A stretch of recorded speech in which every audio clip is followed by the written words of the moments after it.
não parar, não precipitar e não retroceder. Então dizer para esse cara, sabe quando nós vamos parar? Nunca. Nunca na sua porca vida. Né?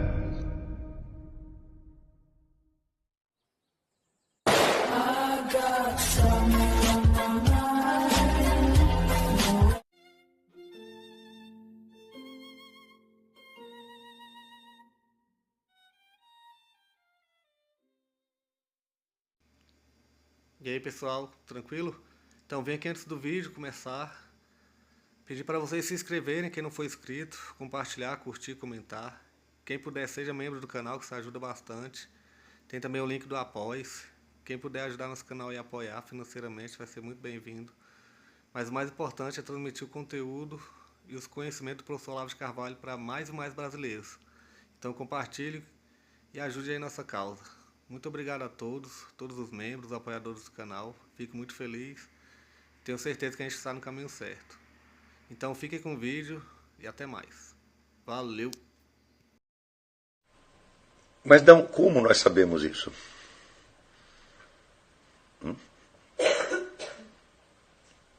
Qualquer pessoa a quem eu diga isso, por exemplo, a sua linha de herança genética é contínua. Você imediatamente entende que eu tenho razão. Não houve saltos. Não é isto? É uma linha perfeitamente contínua, da qual eu consigo conhecer concretamente apenas uns pedacinhos, mas tenho certeza absoluta daquela continuidade. Não é isto? Assim como eu tenho certeza absoluta de que atrás de mim tem alguma coisa quando eu estou olhando para frente. E eu sei que eu jamais serei traído nessa expectativa. Não é isso? Agora,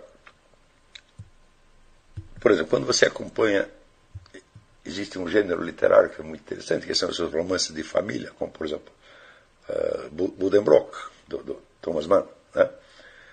Ou no Brasil, O Tempo e o Vento, do Érico Veríssimo. Né? Igual, também a Coroa de Areia, do Josué Montello, né? Tem um outro romance do Josué Montello, agora esqueci o título, que é a história de uma família de escravos, desde que chegou o primeiro no Brasil até o último, né, que já não era mais escravo, era um professor, né, já no século XX. Né? Quer dizer, mas quantas gerações ele pegou? 4, 5? O que é isso em face da história genética total? Nada. E, no entanto, nós lendo esse livro, nós temos uma impressão, vamos dizer, de um recuo histórico formidável. E nós percebemos que o conhecimento dessa história dos antepassados ilumina tanto a nossa vida. Sobretudo quando você vê aquilo que dizia o Zonde, que você está repetindo esquemas de vida que foram dos seus antepassados. Ele diz que em cada alma humana existe uma galeria imensa de personagens antigos, cada um deles exigindo voltar à vida através de você. Está lá seu bisavô, sua tataravó. Né? Estou dizendo, você vai ser eu. Você vai ver a minha vida. E não a sua. Né? Então, isso está presente dentro de cada um de nós. Essa pressão da carga genética que nos impele a uma ou outra conduta e que, como bem mostrou o Zonde, em cada indivíduo forma uma constelação de impulsos que são aqueles que vão acompanhá-lo durante toda a vida e que vão mostrar então o repertório de possibilidades que ele tem. Ele pode jogar com estes elementos, porque são os que ele tem, ele não tem outros. Então,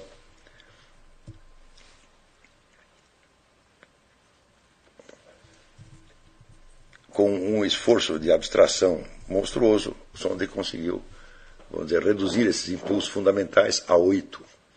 Mas você imagina a combinação de 8 fatores, quer dizer, com várias gradações quantitativas diferentes, né, a enorme variedade de combinações que pode sair daí. Né? Então, o conhecimento que nós temos disso é, no máximo, vamos dizer, esquemático. Mas nós sabemos que as influências estão todas lá. Não sabemos de onde elas saíram precisamente. Por exemplo, por que uma criança prefere ficar brincando sozinha com seus bonequinhos, né?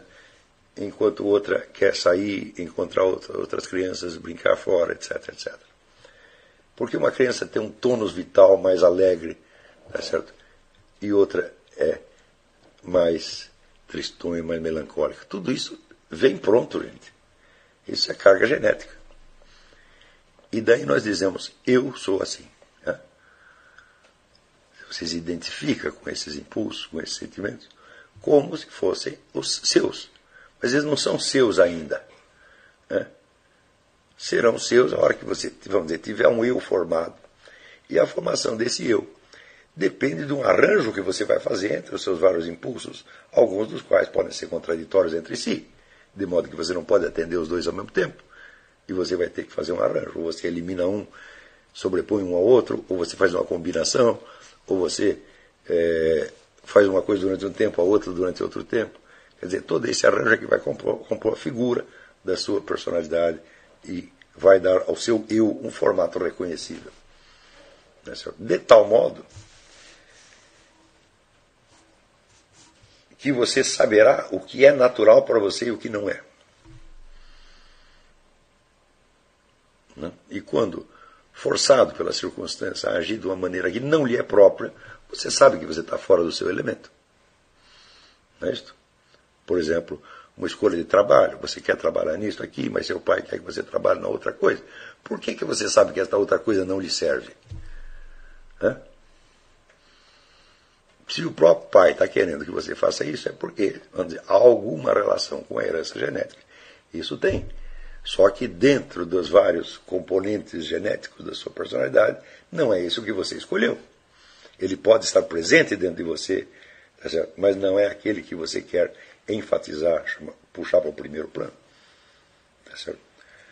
Ou seja, até a construção dessa coisa, que é a mais íntima nossa, que é o nosso eu, tá certo? Depende de uma história que nos é totalmente desconhecida e depende de fatores que estão presentes em nós, mas que também não são desconhecidos.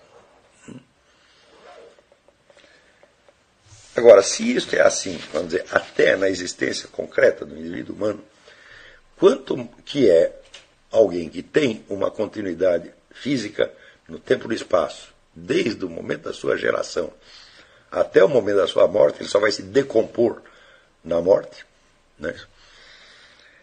Quanto mais não o será num negócio chamado cultura ou ciência, que não tem existência orgânica, que não tem unidade orgânica, que é resultado de ações, escolhas e empreendimentos feitos por 1001 sujeitos separados ao longo do tempo.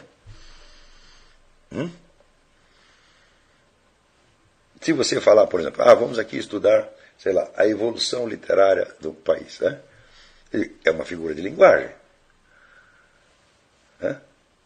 Porque entre a obra de um escritor e a de outro escritor não há continuidade alguma.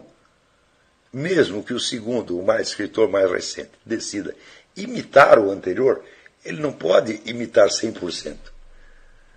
Né? E depois ele não vai imitar um só. Ele vai imitar outros que o primeiro dos imitados não conhecia. Por exemplo, no Brasil diz que existe uma linhagem de escritores que começa com o Manuel Antônio de Almeida, o autor da Memória do Sargento de Milícia, passa pelo Machado de Assis, depois vai para o Leão Barreto, certo? Depois vai combinar no Marco Rebelo, que são os escritores do Rio de Janeiro, escritores da linhagem carioca, né? Unidos também por uma série de traços estilísticos comuns, tá certo? Porém, Machado de Assis aprendeu só com o Manuel Antônio de Almeida, fala claro que não, ele leu milhares de livros, né? Ele aprendeu com autores que Manuel Antônio de Almeida não conhecia. Do mesmo modo, quando veio, né, Leão Barreto não leu só o Machado de Assis, e não leu só os autores que Machado de Assis tinha lido, mas leu outros que Machado de Assis não conhecia e aprendeu com esses outros também. Então, o que se chama de continuidade ou evolução literária são apenas analogias entre fatores separados, fatores distintos, que aparecem num escritor, aparecem no outro. Há uma continuidade apenas analógica e muito parcial. Não é isso? O conjunto dos conhecimentos humanos é exatamente assim. Ele não tem uma unidade orgânica. Você pode discernir ali certas linhas de continuidade analógica, às vezes intencional, às vezes casual, tá certo? Mas nunca uma continuidade total. Uma cultura definitivamente não é um organismo, né? Oswald Spengler usou a imagem, vamos dizer, do organismo para descrever uma história de uma cultura que nasce, cresce, floresce, definha e morre, né? Mas é uma imagem. E a história da cultura só adquire esse perfil quando olhada a uma certa distância. Se olhar mais de perto, ela deixa de ter unidade. Não é isso? Mas de perto ou de longe, nós sabemos que a sua unidade é apenas analógica e parcial. É uma figura de linguagem. Tá certo? Do mesmo modo, a história de qualquer ciência também é assim.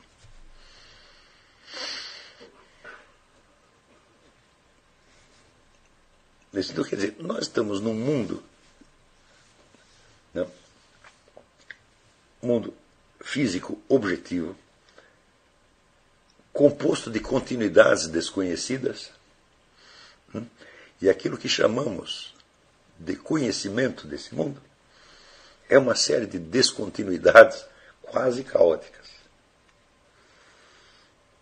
Estão percebendo esse contraste? Do mesmo modo que você tem certeza absoluta da sua continuidade pessoal ao longo do tempo, não é isso? Mas só tem conhecimento de fragmentos da sua própria história. Eu posso dizer que esta situação que eu estou descrevendo é a situação do ser humano na Terra desde o primeiro. Tá certo? Então, quer dizer, note bem, quando o Fourastier fala da ciência da ignorância, ele está dando a isso uma significação, uma amplitude bem menor do que a que eu estou dando. Quer dizer, eu simplesmente peguei dele a ideia da ciência da ignorância e estou trabalhando a meu próprio modo, né? Então, quer dizer, esse problema da continuidade do real e da descontinuidade dos nossos pensamentos e conhecimentos foi tratado de muitas maneiras pelos filósofos. Tá certo? Vamos dizer, mas aqui, pela primeira vez, alguém está transformando isso numa prática educacional. E a prática educacional consiste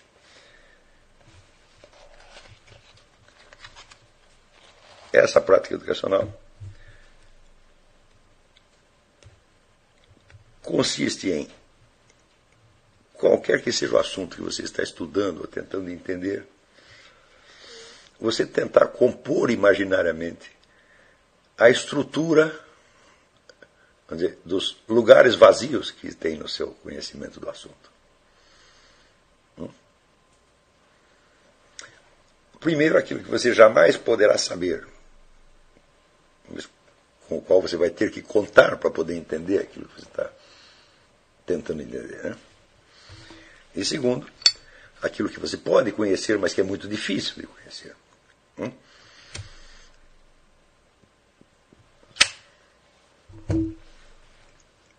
E, em terceiro, aquilo que você pode conhecer, que não é tão difícil de conhecer, mas que você ainda não conhece e que você precisa investigar. Esse tipo de prática, vamos dizer, dará para você um senso de consistência do seu conhecimento. Porque é em face da ignorância que o conhecimento significa alguma coisa. Quer dizer, o recorte que você está fazendo, ele se desenha de maneira muito mais nítida quando confrontado não com um círculo de desatenção em torno, né, mas com uma consciência do círculo inteiro da ignorância dentro do qual você está recortando aquele pedacinho de conhecimento. Então, por exemplo, você pode fazer essa prática com a história da sua família. Faça a lista dos personagens cuja história você sabe algo. Veja os lances importantes da vida dele que devem ter acontecido, mas que você não sabe.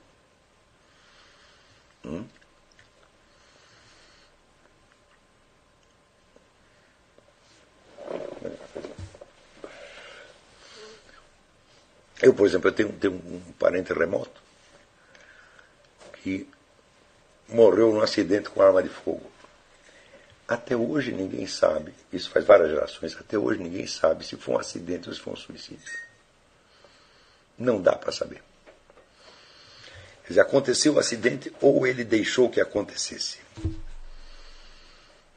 Veja que coisa importante na história familiar. Eu não conheço nenhum outro caso de suicídio na minha família, mas ter um... é importante saber se houve ou se não houve. Não dá para saber. Isso não faz tantas gerações assim, faz 3 ou 4.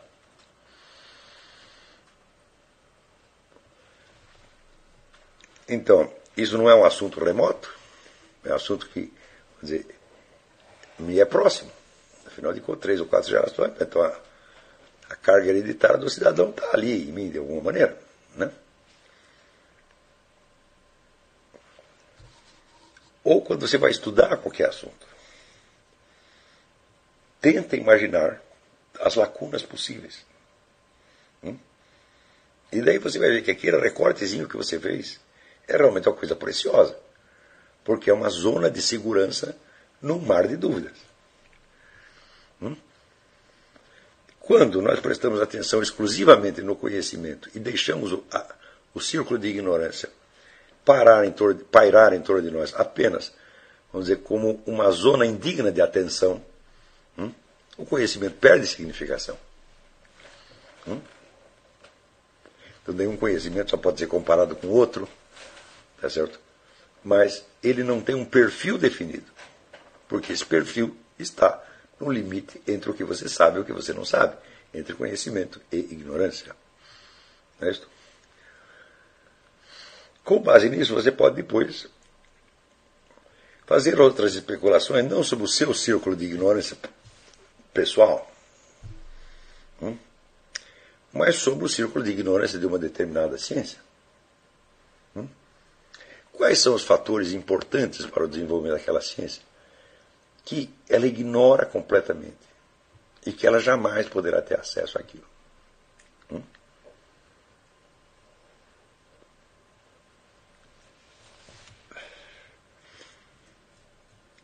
Então, por exemplo, todos nós sabemos que as ciências de uns séculos para cá, elas decidiram investigar somente aqueles fatores que lhe parecem materiais. Mas nenhuma delas sabe nos dizer onde termina a matéria e onde começa a não matéria. Os limites da matéria vêm recuando. Quando foi no fim do século XIX, um químico e historiador chamado Marcelin Berthelot, ele disse, olha, aqui a ciência natural já sabe praticamente tudo. Para o século vindouro, só falta agora a gente calcular algumas decimais para a gente ter, vamos dizer, a exatidão. O sujeito acabou de dizer isso, daí apareceu a teoria da relatividade, apareceu a teoria quântica, apareceu o indeterminismo, melou tudo. E hoje já tem até um negócio chamado teoria do caos. Ou seja, hoje, por exemplo, nós somos capazes de descrever matematicamente fenômenos de uma complexidade imensa, que pareceriam caóticos em outras épocas. Né? E hoje nós sabemos que não são caóticos e nós podemos descrevê-los e até mapeá-los. Tá certo? Mas, ao mesmo tempo,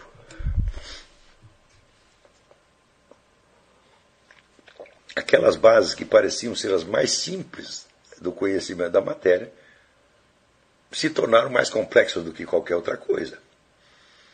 Hoje em dia, meu filho, é mais fácil você prever, por exemplo, né, o que vai acontecer na Bolsa de Valores do que você saber para onde vai uma determinada partícula subatômica, umazinha. Então, aquilo que parecia complexo e inabarcável se tornou descritível, cognoscível, entrou no campo da racionalidade. Aquilo que parecia mais óbvio, de repente virou um mistério. Eu mencionei para vocês as 3 hipóteses que existem na teoria quântica. A hipótese de que todo conhecimento da física será apenas um cálculo de probabilidades e não dá para avançar além disso. A segunda hipótese de que existe um princípio de unidade, uma força causal unificante desconhecida.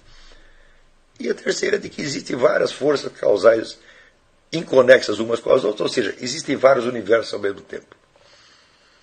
Ora, mas é uma situação absolutamente desesperadora. Porque dizer que existem essas 3 hipóteses é a mesma coisa que dizer, ora, não estamos entendendo absolutamente nada. Não é isto? Ora,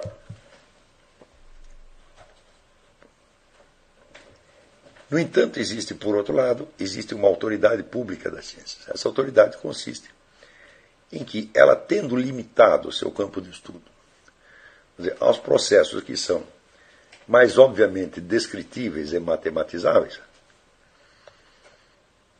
ela não nega a existência de tudo mais, porém, com o acúmulo de conclusões dessa observação matematizável, crescendo, e se proliferando em milhares de registros, tá certo?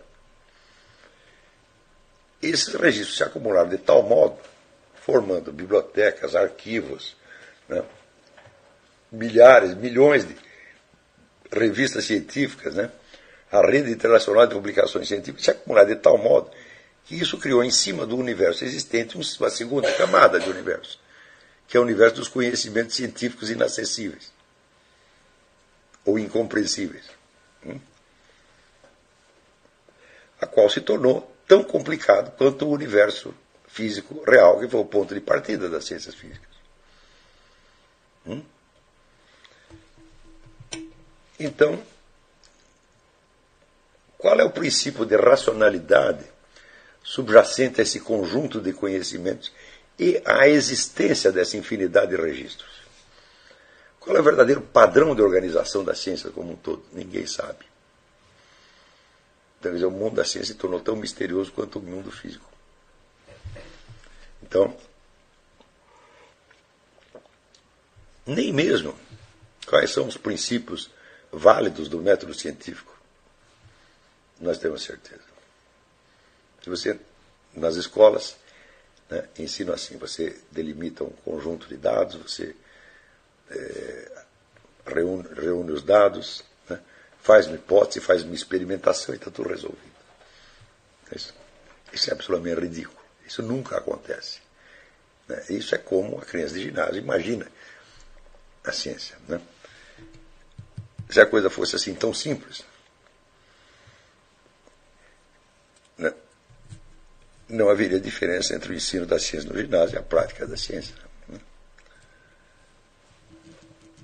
Por outro lado, o fato de que o método científico, tal como ele foi se formando, mais ou menos desde Bacon e Galileu, né, até Karl Popper, ele foi restringindo cada vez mais não só o seu campo de investigação, mas o seu próprio nível de certeza. Ao ponto de que, quando chega Popper, já não se pode mais falar de uma verdade científica comprovada. Existe apenas o quê? O estado atual das investigações, o qual mudará, né, no instante seguinte. Tá certo? Ora,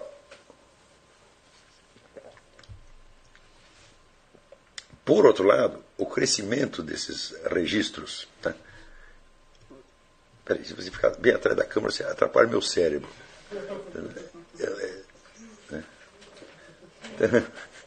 Melhorou.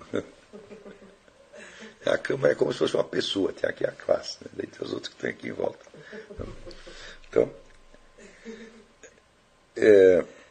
o crescimento do volume de registros científicos, tornando-se uma totalidade inabarcável, até mesmo para os maiores cérebros da humanidade. Tá certo? ele não só criou um conjunto que é tão complexo quanto o da natureza que ele estudava, mas ele encobriu essa natureza.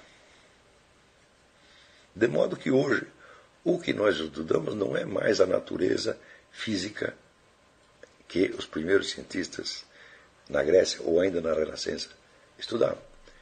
É a natureza tal como a ciência a descreve. Então houve aí um recorte. Quer dizer que a experiência direta da natureza, aquela natureza na qual vocês acreditam que vivem, por exemplo, agora estou vendo aqui a janela, a neve, as árvores, etc, etc. Não é mais essa que você pode estudar. Você só pode estudá-la sob os ângulos que já foram mais ou menos recortados, definidos e sistematizados pela ciência. Então a ciência tem um mundo próprio, que é o mundo que ela investiga, e que não coincide com o mundo onde as pessoas vivem. Então,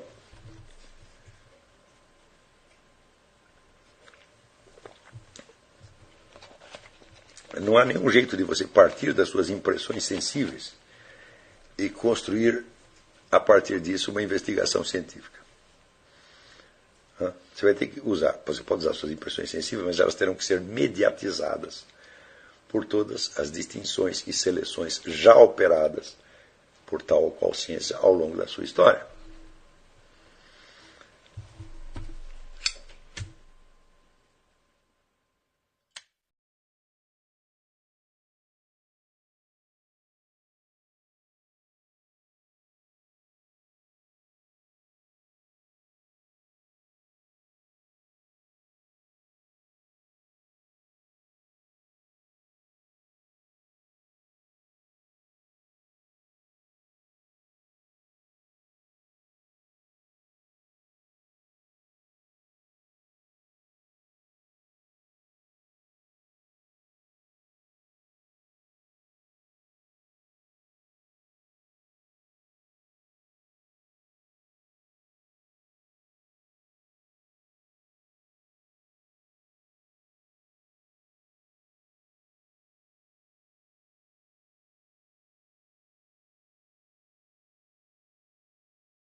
Chegamos a mais um final de uma aula, de um vídeo. Espero que tenham gostado.